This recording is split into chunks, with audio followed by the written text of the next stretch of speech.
Finding backlink opportunities can be pretty difficult sometimes, but SEMrush makes it a lot easier. So in today's video, I'm gonna be sharing with you one screen view that you may find useful in SEMrush that not all that many people make use of. By the end of this video, you're gonna have a list of at least 100 different competitors that you can start to dig into their backlink profiles of to find potentially good backlink opportunities for you. In the case where you don't have a SEMrush account, you can use my link in the video description to get a 30-day trial that is more than 4 times the length of the standard SEMrush trial, so be sure to check that out. But let's go ahead and jump right into SEMrush so I can show you exactly where to go when it comes to identifying ideal backlink opportunities. All right, so the first thing you're gonna wanna do is you're gonna wanna log into your SEMrush account, and then from here, you're gonna go ahead and type in your domain. For today's video, I'm gonna imagine that I am this video recording app called Screencastify.com, and I'm looking to try to figure out exactly where I might have some backlinking opportunities. So to figure that out, the first thing you're gonna wanna do is you're gonna wanna click into the backlink section of SEMrush, and that's gonna be on your domain overview tab. So go ahead and click that, and then once you are there, what you're gonna do is you're going to click into that very last tab on the screen. So this is gonna be the competitors tab. Once you've clicked the competitors tab, what SEMrush is gonna do is it's gonna run through all of the other sites that are similar to yours or have domains that are also linking to both of your guys' websites. And so here what you can see is that there's a few key things that are being shown to us. The first thing is this is the authority score of these respective other websites. In other words, these are the sorts of competitors that are coming up and specifically what their score that's associated with their domain. You will notice that if we were to go back into our overview tab, our authority score in this example is a 56. And so you'll see that these comparable websites are also pretty close in terms of being anywhere from the high 40s to the high 60s. And then what I've done is I've gone ahead and sorted it by competition level. So this is essentially a score that SEMrush is giving me based off of what they believe to be what we have in common with these other websites. And then what we'll also see is that there are common referring domains as well as total referring domains, as well as a breakdown for all the backlinks to these different websites. So why exactly might this be useful to us? Well, it's useful to us because it can give us a competitive outline of the lay of the land in terms of our organic side of things, and also because it gives us some new opportunities for us to potentially do some backlink prospecting. So here's an example of how you can use this top 100 list. What you can do is you can take a look at which of your competitors potentially have a ton of backlinks or have a ton more referring domains than even you. So by sorting it by common referring domains, what it means is that these are the competitors of ours that have the most links in general that overlap with people that are also linking to us. In other words, if we were to reach out to these particular people that are linking to this other competitor, then they may be more likely to give us a link back. So taking a look here, you can see that some of the top results are Flipgrid, Kahoot, and Screencast-O-Matic. I know right off the bat that Screencast-O-Matic is a very similar solution to Screencastify, so that definitely confirms to me that this is potentially a good filter for me to run on. And then what I can do from here is I can actually just click into the referring domains of Screencast-O-Matic and start to do some backlink research. So this is where we'll start to look at the new and referring domains of this competitor's website. And then what we can do is we can actually sort by some of the filters that SEMrush gives you. Before we talk about what I would do with this sort of competitive research, if you're getting value out of this video, hit that like button below.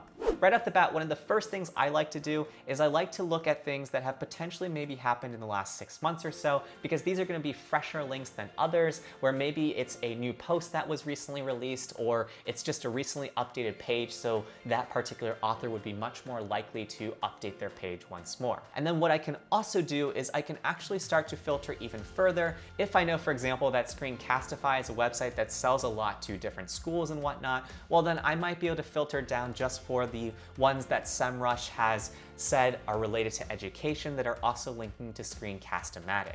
And then I can also filter based off certain authority scores. So why would you want to do that? Well, in the case where, for example, your domain authority score is a 20, you might want to prioritize the other domains that have an authority score of 20 or higher, because if those respective sites are starting to link to you, then you will gradually be increasing your authority score as well.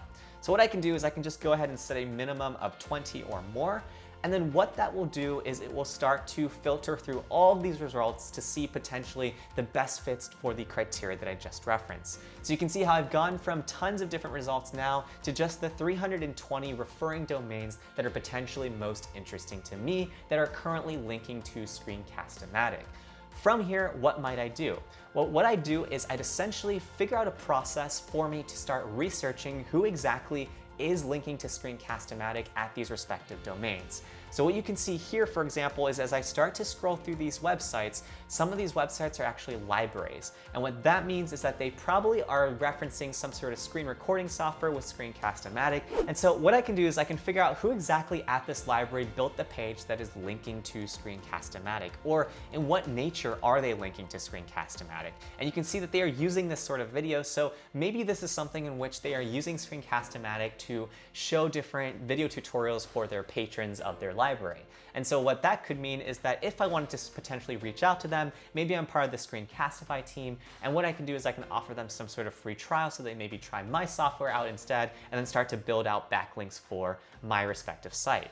Or I can keep going down the list and see what other people are doing as well. If, for example, I want to open up some of these other sites, I might see remc.org. I'm not sure exactly what this domain is, but what you can see is that they are linking to it on this respective page on video creation tools. So why is this really useful? Because we also cover video creation tools with Screencastify.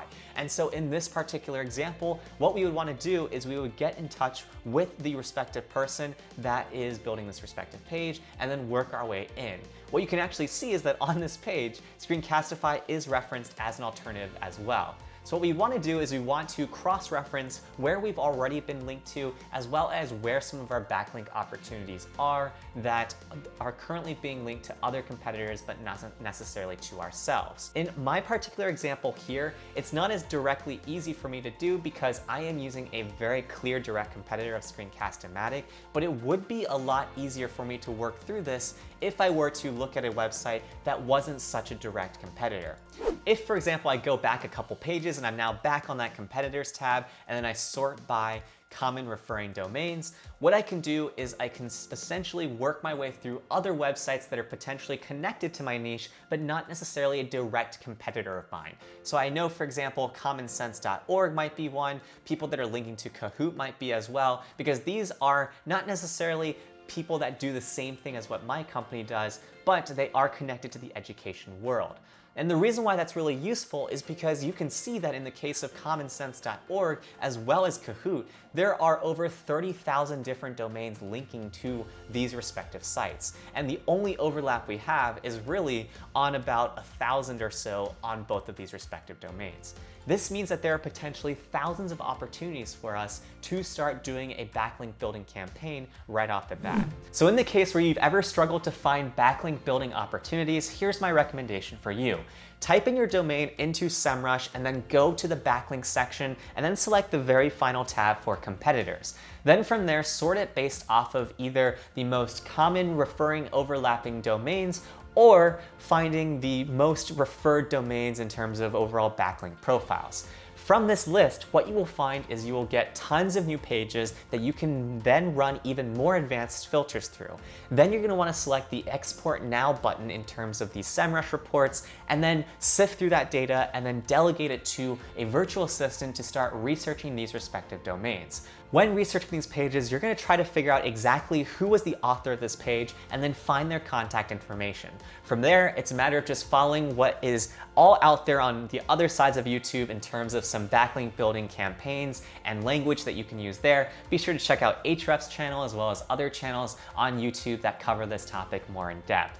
But what you'll find is that this will give you a great starting ground for you to start meaningfully doing outreach and then building new links back to your website. When you get more links to your website, you're then gonna get more traffic to your website as well. If you got value out of this video, hit that like button below, subscribe for more content like this, and then check out my video over here where I dig into more SEMrush tips that you can learn in under 15 minutes.